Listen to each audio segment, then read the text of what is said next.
हाँ तो चलिए दोस्तों, नमस्कार। तो दोस्तों बता दें, finally power star Pawan Singh का एक और बेहतरीन सॉन्ग आ रहा है जो कि देवी गीत होने वाला है, जो कि खतरनाक देवी गीत आने वाला है। चलिए पोस्टर आप लोग को दिखाते हैं। हाँ तो देख सकते हैं आप लोग, देवी गीत पवन सिंह का दूसरा आने वाला है, जो कि इस गाने का टाइटल है लामी लामी केस। तो खतरनाक होने वाला है एक गाना।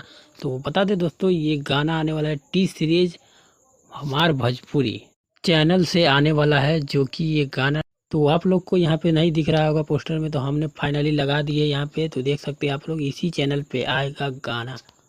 तो आप लोग तैयार रहिए, ये गाना कल आएगा। कल अगर नहीं आएगा तो ये गाना परसों जरूर आएगा। परसों तो होना ही रिलीज है, क्योंकि कल इसका टीजर भी आ सकता है। तो परसों पूरा रिलीज डेट फिक्स है।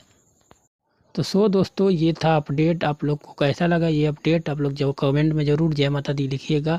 और इसमें इसमें पवन सिंह अकेला ही गाया है। तो चलिए, कैसा लगा, थैंक यू।